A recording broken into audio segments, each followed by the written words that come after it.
Vale, pues nada, Diego, cuando quieras empezar, pues empezamos con la presentación. Bien, bueno, muchas gracias, buenas tardes y buen día, según el lugar del planeta en el que estemos. Bueno, va a ser esta una presentación que tiene un objetivo concreto. Quiero tratar de pensar algunos problemas de la inteligencia artificial desde una perspectiva que podemos llamar materialista o que busca rematerializar las preguntas en torno a este problema desde el marco de la filosofía de la tecnología. Por eso hablo aquí de una rematerialización del problema. A su vez, hay una especie de dimensión metadiscursiva que me parece que es importante señalar, que marcaría de alguna manera que las interrogaciones, sobre todo en los últimos años, relacionadas con el problema de la inteligencia artificial, y en especial a partir de la popularización del software generativo, ¿no? Del software generador de imágenes o de los chatbots, etc., puede tener algunas dificultades en la medida en que quizás no está preparado por el propio tipo de vocabulario que permea la discusión para enfrentar significados políticos de estas innovaciones concretamente. Así que bueno, esa es un poco la dimensión metadiscursiva que quisiera analizar, ¿sí? Entonces hay una propuesta de rematerialización que voy a tratar de pensar un poco a partir de un desmarcamiento o de un alejamiento del vocabulario moderno que me parece que todavía permea buena parte de las preguntas. Y el interés es orientarnos hacia una reformulación antiesencialista, materialista y situada que trate de analizar formas concretas de ensambles entre sistemas de software y entornos de agencia humana, ¿sí? ¿Cuál es el marco de esta indagación? Un poco como para pensar a partir de qué vocabulario me parece interesante pensar este problema y haciendo una especie de zoom in, es decir, partiendo de un panorama y tratando de ir acercándonos hacia ciertos conceptos que me parecen ricos para esto. El primero es el concepto de tecnosimbiosis, que viene de la mano de la idea de ensamblajes cognitivos. Hay una cierta tradición en las corrientes poshumanistas de estos dos términos en particular.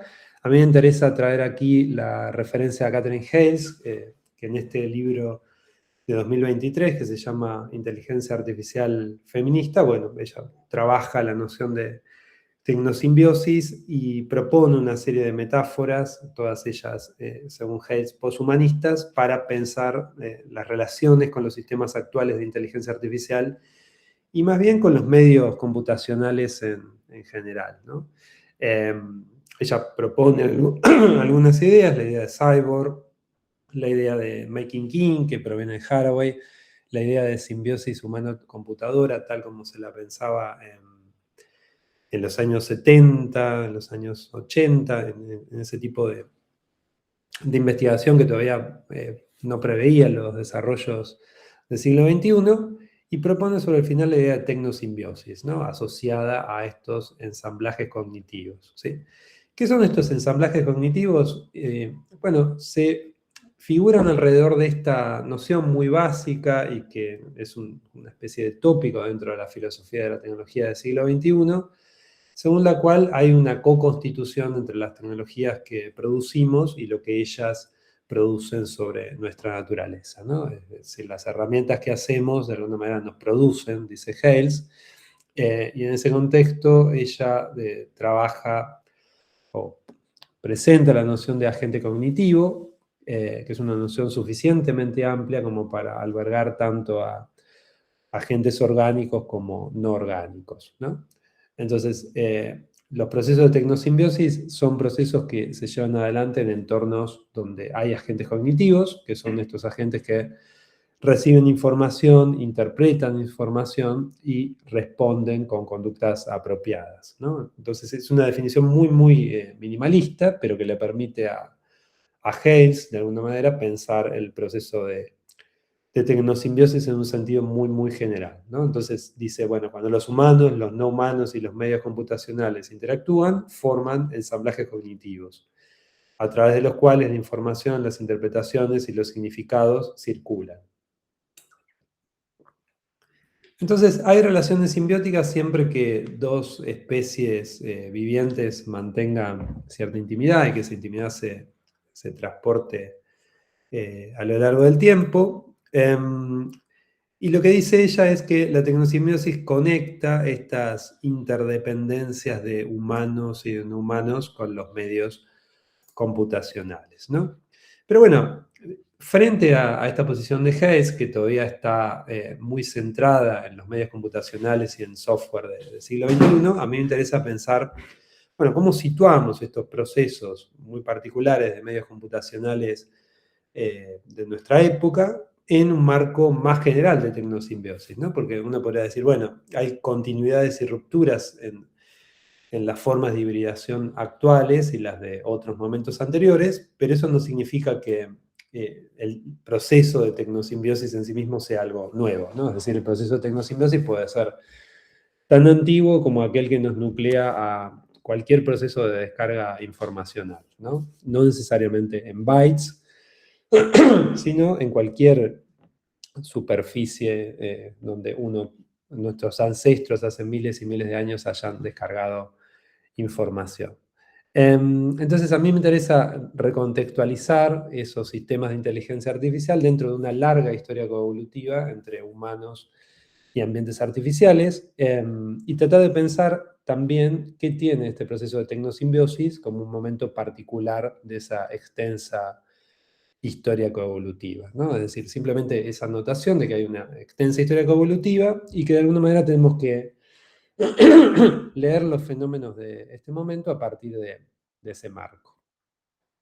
Y en ese sentido, podemos decir, bueno, si bien los procesos de tecnosimbiosis no son nuevos, ¿no? Hay algo de novedoso en estos procesos que hay que pensar, pero sobre todo no hay que situar estas formas de tecnosimbiosis de manera tal que queden como algo tan novedoso que implique que solamente podemos tener discursos apocalípticos sobre estos nuevos sistemas, ¿no? Es decir, hay en buena parte del discurso sobre inteligencia artificial más reciente un esencialismo reactivo. ¿Qué es un esencialismo reactivo? ¿Cómo lo pienso yo? Bueno, aquellas posiciones que frente a esta disrupción absolutamente novedosa, presuntamente novedosa, que conforma la computación a escala planetaria, bueno, se pierde el humano, ¿no? Se destruye nuestro lugar de privilegio, se destruye nuestro lugar de exclusividad, y eso lleva a problemas, ¿no? Porque son posiciones que suelen ser inconsistentes en lo ontológico y a su vez tener una tendencia conservadora en lo político. Inconsistencia en lo ontológico porque supone que previamente a la llegada de estos sistemas, nuestros ancestros, no tenían contacto con sistemas artificiales de descarga y de manipulación de la información, lo cual sabemos que es falso, ¿no? Y es conservador en lo político porque muchas veces la misma posición de considerar que hay algo radicalmente nuevo en la historia de la humanidad suele generar una posición de reacción, ¿no? De reacción y de retorno quizás a un momento idealizado del pasado, ¿no? Bueno, y eso es problemático desde el punto de vista político porque a veces no se desprende ningún programa político determinado en la medida en que hay una mala comprensión del fenómeno, ¿sí?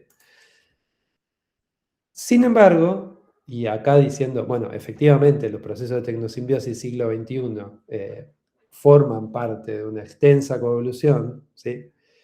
También es posible señalar modalidades propias de esta modalidad, de este momento tecnosimbiótico, y a mí me parece que ahí sí hay que pensar en dos fenómenos interdependientes que de alguna manera se han analizado en la literatura contemporánea, pero bueno, yo trato acá de vincularlos, ¿no? El primero es esta delegación progresiva de tareas en máquinas que perciben y que operan en el mundo.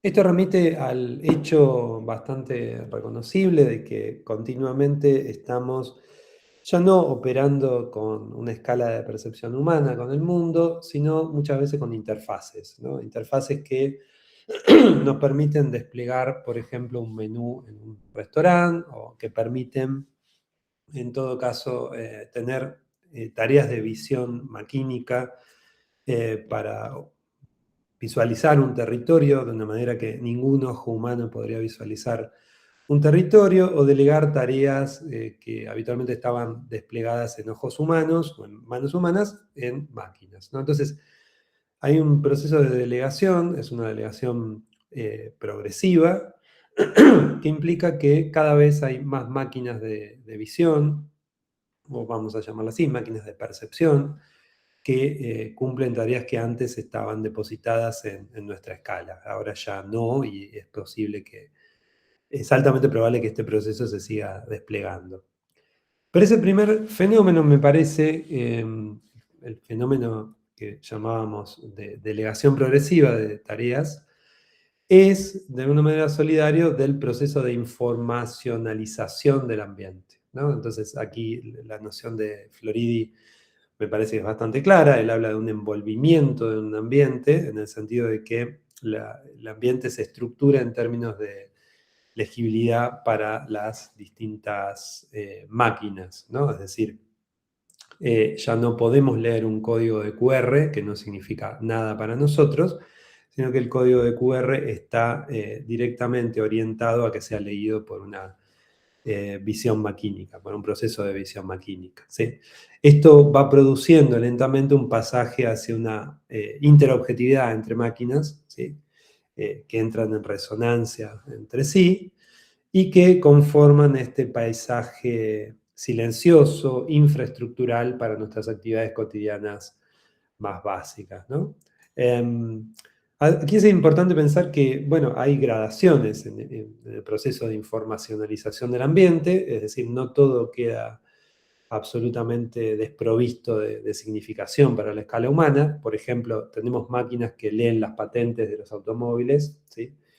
Y que lo hacen en una escala de precisión que nosotros no llegaríamos a tener de ninguna manera, ¿sí? Porque no vemos también bajo condiciones de distancia o de luz como ven estas máquinas. Sin embargo, la patente todavía sigue siendo legible para nosotros, ¿no? Sin embargo, una tarjeta de transporte, como aquí en Argentina la tarjeta SUBE o cualquier tarjeta de metro en Madrid, etcétera, es absolutamente falta de significado para nosotros. Es decir, no hay ningún punto de acceso para nuestra escala de percepción para saber cuánto contenido tiene esa tarjeta, a menos que, por supuesto, le acerquemos una interfaz que nos comunica eso, ¿no? Entonces ahí hay una informacionalización creciente del ambiente que no sabemos dónde termina, pero va a dejar a nuestra escala de percepción claramente deteriorada o en algún punto inútil, ¿no? Como claramente lo vivenciamos con el GPS. Para las personas que nos movemos con GPS, la idea de localizarnos por fuera de lo que Google nos marca ya es una especie de sinsentido, pero bueno, ha tenido un valor evolutivo muy importante esa geolocalización y no podemos desconocerlo, ¿no? Bueno, esto tiene muchas lecturas dentro de fenómenos propios de visiones maquínicas siglo XXI. Uno es el sistema del ojo de halcón, un procedimiento que en tenis ya ha reemplazado mayormente a los jueces de línea humanos, ¿no? Entonces lo que tenemos son máquinas que leen los fenómenos ya no en términos de una escala humana, sino en términos de parámetros de velocidad de la bola y de dónde debería haber caído la bola, ¿no? No hay ninguna búsqueda de una huella, como pasaría, por ejemplo, en una cancha de arcilla, donde uno va a buscar la huella que ha dejado la bola en la cancha. Aquí no tiene ningún sentido pensar por esa escala perceptiva, sino que el sistema de ojo de halcón en tenis ha sustituido por parámetros de visión maquínica lo que antes se hacía a escala humana, ¿no? Lo mismo podemos decir sobre el famoso caso de los taxis automáticos que se están extendiendo. El ejemplo más conocido es el de San Francisco, en Estados Unidos, son autos que realizan viajes sin monitoreo humano, por más extraño que pueda experimentarse eso de subirse en autos sin monitoreo humano. Lo cierto es que estos autos están dotados de máquinas de visión que perciben distancias y obstáculos en términos de una escala que no es la nuestra, ¿no? Entonces, ahí el modo en que ha sido alimentado el software para detectar obstáculos es determinante para el movimiento del automóvil, ¿no? Es decir, si hay algo que no es reconocido como obstáculo, no va a ser desviado, ¿no? De alguna manera. Lo cierto es que ahí también tenemos este cambio de escala, ¿no? La escala antropocentrada, según la cual es importante pensar en los ojos, las manos y las interfaces correspondientes dentro del auto, desaparecen, ¿no? Por lo tanto, podríamos pensar en automóviles que ya en un futuro no cuenten con palanca de cambios o con volantes o con espejos retrovisores, ¿no? Porque claramente son interfaces que no están hechas a medida de nuestra escala perceptiva, ¿sí? Entonces lo que hay es esta especie de selva silenciosa, infraestructural, donde cada vez nos comunicamos más con interfaces, pero a su vez el pasaje más complejo que está en juego es esta relación entre máquinas, ¿no? Máquinas que perciben cosas del mundo, que nos muestran algo a través de interfaces, pero un continuum de máquinas que dialogan entre sí, ¿sí? Donde el diseño ya no opera en una escala antropométrica, sino que, por supuesto, opera a la escala de la percepción maquínica, que no corresponde a nuestros niveles de percepción. Y entonces aquí sí, me parece que hay que traer el fenómeno de inteligencia artificial, lo pongo entrecomillado y un poco el entrecomillado se va a entender un poquito más adelante en esta exposición.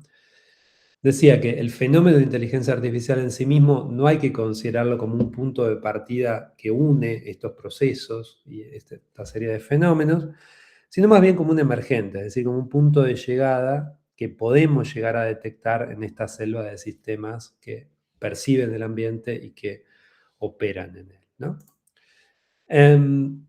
Y entonces aparece el problema de las escalas, ¿no? ¿Cuál es la escala, primero desde el punto de vista metodológico, cuál es la escala adecuada para analizar el fenómeno que estamos tratando de pensar si admitimos estos dos procesos de informacionalización del ambiente y de delegación de tareas que parecen ser pregnantes, ¿no? Bueno, tenemos en filosofía de la tecnología un montón de categorías, por ejemplo, la categoría de artefacto, la categoría de máquina, categorías que han tenido una larga historia y una larga tradición, pero que a su vez estaban destinadas a resolver problemas muy distintos, ¿no? Entonces da la impresión de que estas dos categorías, artefacto y máquina, se quedan cortas, es decir, no pueden dar cuenta de este fenómeno tal como lo estamos describiendo. Y a mí me parece que una escala de análisis más interesante, y por eso el título de la presentación, como para enfocar estos ensamblajes de orden cognitivo, ensamblajes híbridos, ¿no? Que reúnen máquinas, humanos y prácticas, ¿sí? En su materialidad y en su reticularidad, es la escala de las infraestructuras, ¿sí? Es la escala que nos permite focalizar sistemas de inteligencia artificial reales, efectivos, que operan actualmente en el capitalismo de plataformas, es decir, en el tipo de sociedades que, que estamos tratando de pensar. Lo cual, a su vez, tiene una ventaja que es, bueno, no suponer un escenario abstracto, es decir, esta idea de inteligencia artificial como un continuum, como un espacio convergente donde se aunan estos sistemas, pero como un punto de partida, supuestamente, sino más bien explorar sistemas concretos en el marco de estos anudamientos, ¿no? Entonces ahí la pregunta es, bueno, ¿qué hacen estos sistemas desde un punto de vista infraestructural y ya no en la escala que focaliza las capacidades humanas, ¿no? Porque si hay algo que caracteriza a este desplazamiento que estamos pensando es que las capacidades humanas ya han sido traducidas y de alguna manera delegadas, ¿no? Entonces, seguir preguntándose, tomando un vocabulario que se centra en capacidades humanas, parece ser como un movimiento que está mal planteado, ¿no? Si uno toma este camino de pensar infraestructuralmente, bueno, lo que puede llegar a aparecer es una tensión entre esencialismo y materialismo, ¿no? ¿Qué se entiende por esencialismo y materialismo? Bueno, es muy, muy amplio y hay muchas lecturas para cada disciplina, pero bueno, yo aquí trato de pensar esta tensión a partir de un seguimiento, si se quiere, más puntual de sistemas, de software o sistemas de computación muy divergentes que tenemos actualmente en nuestras sociedades, ¿no? Entonces yo aquí planteo 3 ejemplos. Uno es un sistema de reconocimiento facial de aeropuertos que funciona, como ustedes saben, en los mostradores de migraciones, que cada vez más están siendo sustituidos por estas máquinas, o sea, ya no hay personas que nos preguntan cosas o que nos sacan fotos, sino que están estos sistemas. El segundo puede ser ChatGPT o cualquier programa de chatbot que nos permita interactuar en tiempo real. El tercero es un sistema de llenado de frascos de medicamento en una fábrica farmacéutica, ¿no? A mí me parece que lo interesante de pensar estos 3 casos es, bueno, partir de la idea de que no son homologables, es decir, que son sistemas distintos y que no necesariamente tienen que compartir algo, ¿no? Por lo menos si lo situamos materialmente dentro de prácticas de monitoreo, de investigación y de producción industrial, ¿no? Que parecen ser 3 sectores muy distintos de la vida social. Entonces, de algún modo, aquí lo interesante es, bueno, tachar la pregunta esencialista, es decir, dejar de lado la idea de que estos 3 procesos, en la medida en que computan o son procesos que muestran computación de algún tipo, comparten una esencia, es decir, mostrar que esa pregunta esencialista es una posibilidad, pero que acá no es la mejor, y generar una pregunta materialista focalizada en la performatividad, es decir, focalizada en la performatividad en que están haciendo esos sistemas en un punto concreto. Si uno sigue esta idea de performatividad o de foco en la performatividad, lo que aparece es que es importante, un poco siguiendo a Tim Ingold y a su idea de seguir cosas, seguir las prácticas por un lado y seguir las infraestructuras, ¿no? Seguir las prácticas y seguir las infraestructuras en un punto es una tarea que no puede desdoblarse, ¿no? Porque uno sigue las prácticas y las infraestructuras están ahí, o sigue las infraestructuras y estas se entrelazan con prácticas. Pero bueno, aquí solo por fines analíticos lo planteo como una posibilidad de separación, ¿no?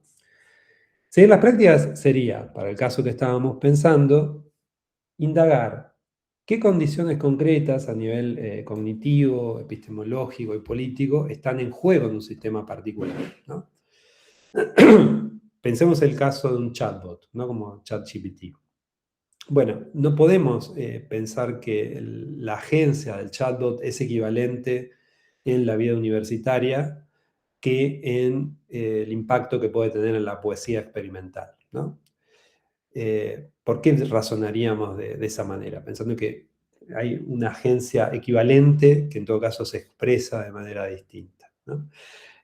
Como sabemos, lo que ese chatbot produce en la vida universitaria es una relocalización de las tareas de docencia, del sentido y el significado de los exámenes, ¿no? de las maneras en que se articulan el conocimiento público y, digamos, la autoridad epistémica. Bueno, pero nada de eso parece ocurrir en la poesía experimental, ¿no? La poesía experimental puede jugar con estos sistemas de una manera tal que impone novedades tecnológicas que antes estaban situadas en el terreno analógico, ¿no? Porque antes el terreno analógico no tuviera sentido, ¿no?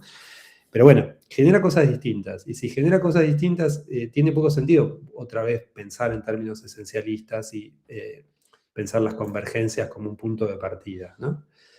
Entonces, seguir las prácticas acá es indagar condiciones reales de efectividad de estos sistemas que integran escalas y temporalidades muy distintas, ¿no? Plataformas, por una parte, infraestructuras materiales, es decir, granjas de servidores, cables, extracción de materiales para esas infraestructuras, el agua, que comienza a entenderse como una mercancía, en la medida que es una enfriadora para estas granjas de servidores. nuevas formas de trabajo precarizados, crowdsourcing que alimenta los algoritmos de detección, las tensiones propias entre estados nacionales y corporaciones, diseñadores y hackers, ¿no? Entonces, es como una especie de mamushka o de matrioshka que uno va entendiendo que esta práctica se va, de alguna manera, eh, va extendiéndose en capas, ¿no? Uno puede pensar en capas más amplias, planetarias, y puede pensar en capas más locales, pero precisamente el trabajo etnográfico que se requiere de seguir las prácticas, en todo caso, es mostrar el hilo que va desde lo local a lo planetario, y no presuponer una esencia, ¿no? Para este conjunto de cosas. Y el segundo hilo que trataba de pensar es seguir las infraestructuras, ¿no? Es decir, seguir las prácticas de alguna manera ya es seguir las infraestructuras, ¿no? Las infraestructuras típicas, cables interoceánicos, autopistas, tendido eléctrico, acueductos, red ferroviaria. Claro que acá uno puede pensar características de las infraestructuras en general, y ese sería como un plano de acción, es decir, no directamente las infraestructuras de lo digital o de computación planetaria, sino las infraestructuras en términos que exceden a del mundo digital. Y podríamos decir que hay 5 características con cierto consenso para pensar estas infraestructuras. Una es la relacionalidad, el hecho de que estas enormes masas de materia siempre remiten a otras y siempre sirven para la distribución de bienes, de información o de personas, es decir, tienen un rol distributivo. Se trata siempre de sistemas precarios que están atados a mantenimiento y a reparación, es decir, de sistemas que requieren un continuo monitoreo y en todo caso trabajo y esfuerzo local, pero también planetario, para que se sostengan. Las infraestructuras también se caracterizan por su transparencia práctica, es decir, justamente no vemos las infraestructuras o no las percibimos como parte del entorno, porque siempre son un trasfondo que damos por garantizado a menos que algo funcione mal. Entonces descubrimos el tendido eléctrico cuando la luz o la energía eléctrica se corta, ¿no? Pero mientras tanto es lo que garantiza el funcionamiento de otros artefactos, de otras máquinas, ¿no? Esto puede producir muchas veces un efecto de caja negrización. Y por último, las infraestructuras suelen coevolucionar, ¿no? Es decir, las infraestructuras que requieren cierto trabajo de monitoreo para su funcionamiento eficaz, requieren la construcción de infraestructuras de monitoreo, ¿no? Entonces, ciertas infraestructuras no son viables si no aparecen a su vez y coevolucionan con infraestructuras de monitoreo o de vigilancia, ¿sí? Así que estas serían características de las infraestructuras en general. A mí me interesa en particular en esta charla pensar las infraestructuras materiales de la llamada computación planetaria, ¿no? ¿Por qué? Bueno, porque si bien comparten estas características que estábamos planteando, en especial la invisibilidad, ¿no? Esa transparencia que hace que creemos que no existen, de alguna manera configuran el escenario material de la computación planetaria, ¿no? Y había un discurso hacia finales del siglo XX sobre la desmaterialización del mundo que iba a producir Internet. Ese discurso de alguna manera fue debilitándose, pero todavía tenía cierto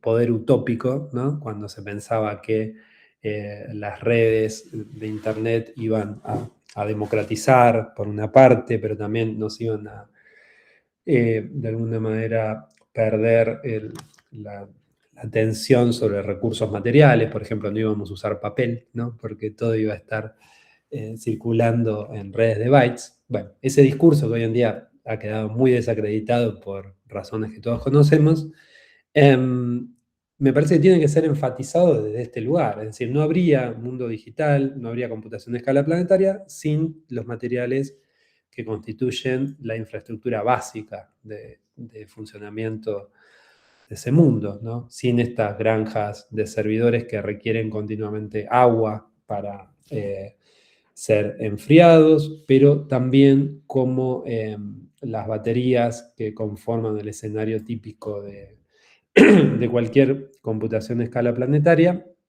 requieren litio y el litio es un material que se obtiene de cierto tipo de producción en cierto territorio con daño ambiental bastante reconocible también, de manera que hasta la acción más mínima que podamos pensar en el mundo digital, de comprarse un objeto por alguna plataforma, ¿sí? Implica todo este movimiento infraestructural de materiales que continuamente está en juego.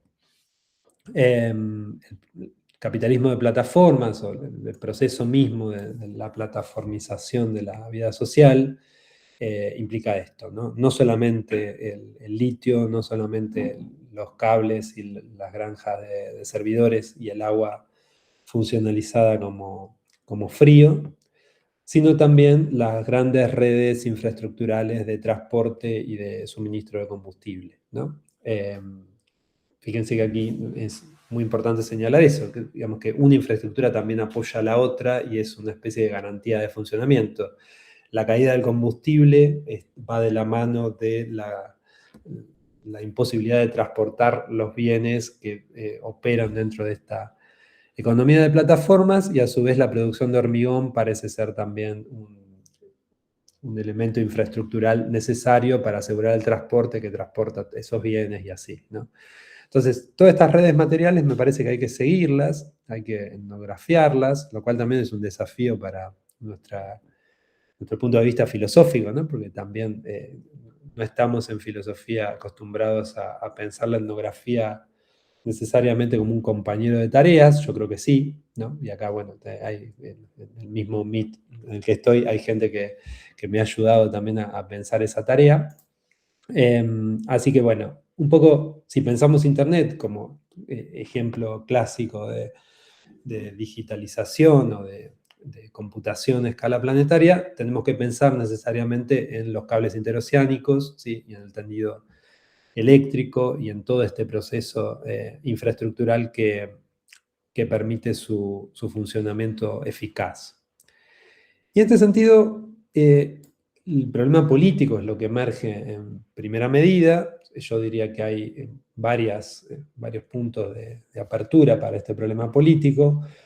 Uno que quería traer aquí, que me parece muy interesante, es el que trabaja Eckhart Cancela en este texto que se llama Utopías Digitales, Imaginar el fin del capitalismo, en especial porque él hace una historia del trabajo sobre los cables submarinos, plantea este punto inicial de 1851 como el primer cable telegráfico que une Francia con Gran Bretaña, como un hito histórico que cambia la escala espacial y a su vez produce una internacionalización de la economía, ¿no? Porque ya tenemos una escala de impacto económico que no es la escala local o la escala nacional, pero bueno, lo que señala es que la sustancia que sirve para cubrir los primeros cables oceánicos era expropiada de las colonias, ¿no? Entonces ya hay ahí un componente de colonialismo que tiene que ver con el propio material infraestructural, ¿sí? Que se traduce en este paradigma colonial, ¿no? Hay una extracción de materiales que sirve para construir redes que a su vez sirven para seguir extendiendo la hegemonía del imperio, porque por supuesto lo que hacen estos cables telegráficos es de alguna manera dinamizar ese imperio, ¿sí? Más allá de su territorio nacional y con una fuerza de control que antes obviamente no tenía. Pero bueno, lo que señala Cancela, que está bueno traer aquí como crítica también, es que así como había un paradigma colonial, hay un colonialismo del siglo XXI que asume otras formas, ¿no? En este caso la conquista corporativa, ¿no? Sobre infraestructuras, ¿no? El ejemplo que señala es el de Google y Facebook, que poseen un porcentaje altísimo de cables y de infraestructuras, es decir, forman parte de cierta posesión privada, ¿no? A su vez, esto permite un juego tal que algunos países, como la India, ¿no? Hacen que los cables devengan una propiedad estatal, por lo tanto son parte del gobierno de la India, y las posibilidades de movimiento decolonial que eso puede generar, ¿no? El segundo caso que podemos pensar, que bueno, va en esta misma línea, es cómo el entrenamiento para estos sistemas automatizados de percepción también admite una geopolítica material o una geopolítica infraestructural, en la medida en que está hecho, como bien señala el libro de Kate Crawford, Atlas de la Inteligencia Artificial, en el Cono Sur, ¿no? Es decir, está hecho en los países pobres del Cono Sur básicamente, cuyos obreros, con sus ojos y manos, obreros de los bits, eh, responden estos CAPTCHA o estos métodos de percepción que alimentan a su vez a los algoritmos de detección, de lectura de imágenes, etc., ¿no? Entonces es otra forma de geopolítica o de extensión del colonialismo, en este caso transferido a las formas de entrenamiento, ¿sí? Y entonces aquí uno podría pensar que hay un giro infraestructural, o yo quiero como dar cuenta de cierto giro infraestructural que tiñe la investigación sobre medios en particular, pero que me parece que es muy rico para traer a la filosofía de la tecnología.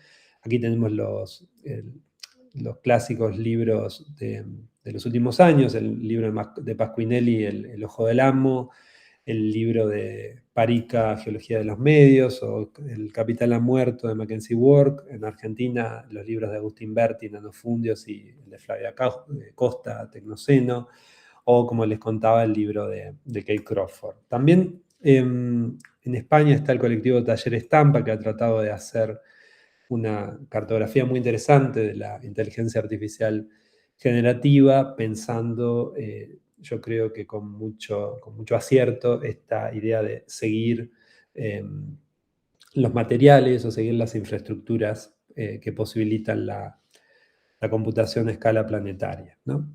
Y quizás el ejemplo más famoso, porque es el que trata más conceptualmente el problema de lo infraestructural, es este enorme libro de Bratton que se llama The Stack, ¿sí? Donde él piensa a la infraestructura que permite la escala de computación en la que estamos pensando, no como una especie de diseño intencional, sino como una especie de accidente, ¿no? Que esta infraestructura global de la computación sea un accidente no le quita realidad, ¿no? Simplemente le quita el carácter de diseño intencional. El stack, esta pila que une a los usuarios con las interfaces, con las direcciones, con la ciudad, con la nube y con la tierra, ¿sí? Este es lo que llama Bratton el stack, deviene una especie de aparato de estado planetario que compite muchas veces con el estado-nación tradicional, ¿no? Como se ha visto en los últimos años, y esto es interesante porque no es algo que el propio Bratton haya atestiguado cuando escribió el libro, pero que efectivamente se ha desarrollado, ¿no? Las disputas de Twitter o de Facebook y Meta como corporaciones frente al control de los estados-nación es una especie de deriva de esta discusión que plantea Bratton.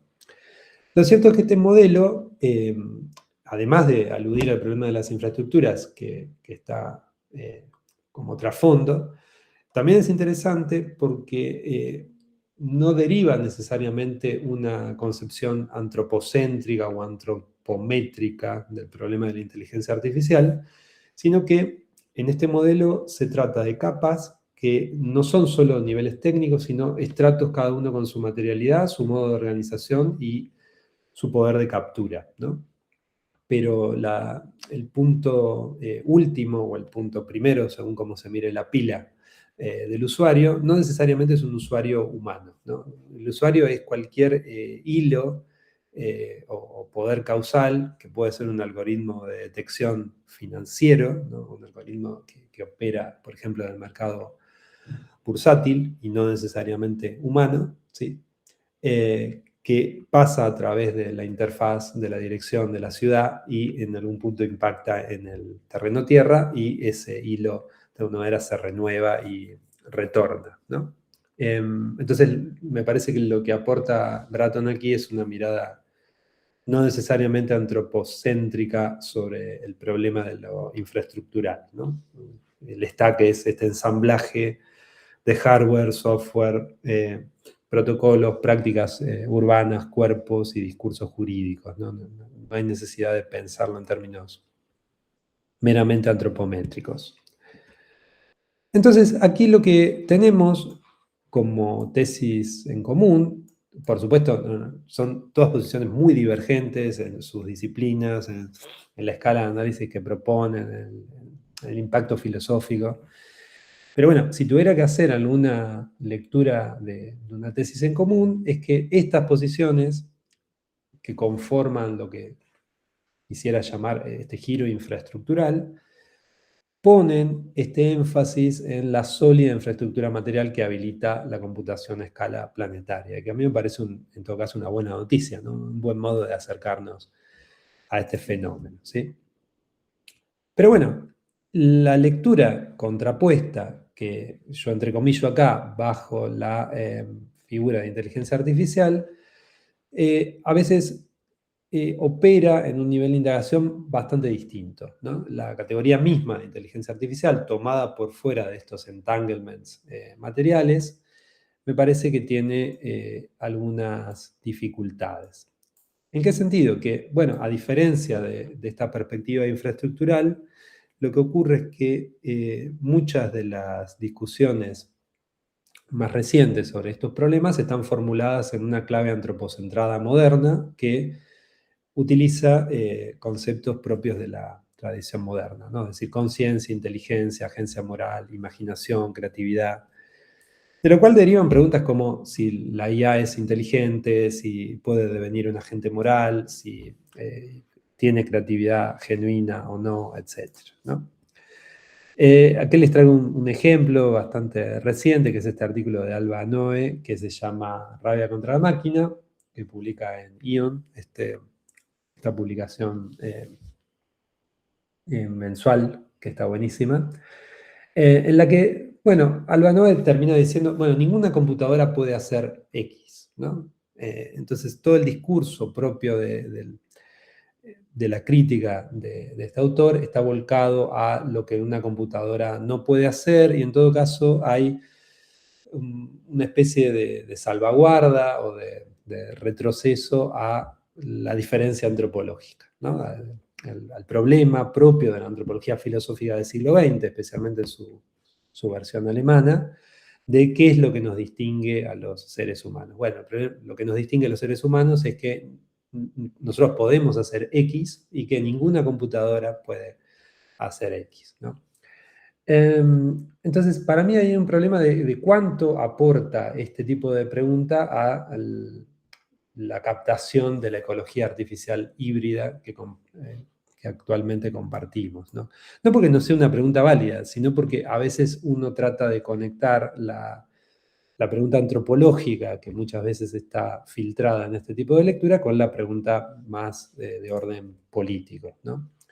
Y acá siempre me gusta citar a Dijkstra, este científico computacional holandés, que planteaba que la cuestión acerca de si una computadora puede pensar no es más interesante que la cuestión de si un submarino puede nadar, ¿no?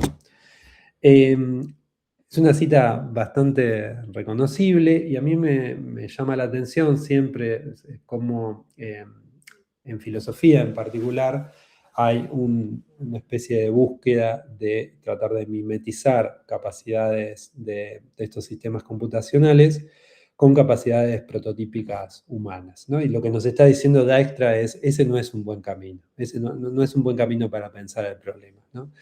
En principio porque la pregunta sobre si el submarino nada a nivel ingenieril no tiene sentido, no tiene peso, ¿no?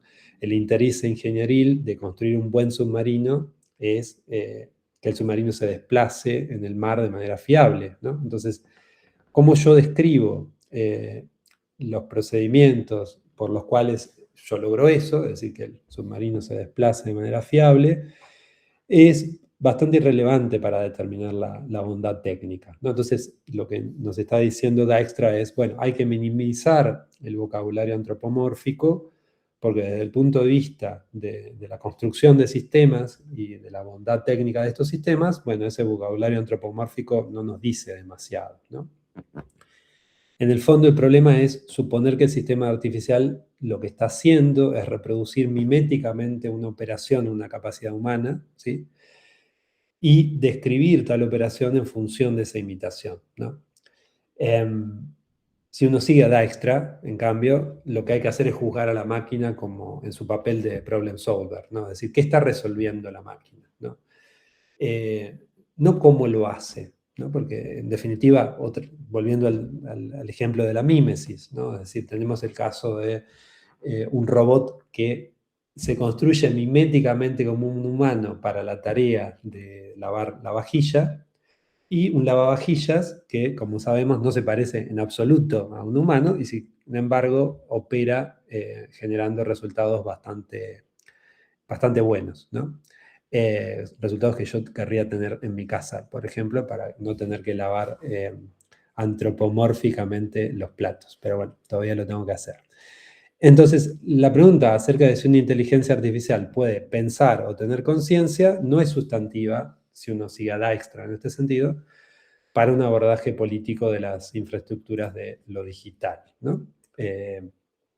No significa que esa pregunta acerca del pensamiento, de la conciencia, del carácter moral, de la creatividad, no tenga lugar, sino que hay una especie de hiato entre lo que esa pregunta propone y el lugar donde juega y la escala donde juega y el lugar donde un enfoque infraestructural político debería jugar, ¿no? Entonces, como para ir cerrando, el diagnóstico es esta idea de que el esencialismo, hay una especie de esencialismo en el debate contemporáneo en torno a inteligencia artificial que para mí obstaculiza una interrogación materialista y situada sobre estos sistemas de software, de prácticas y agentes heterogéneos.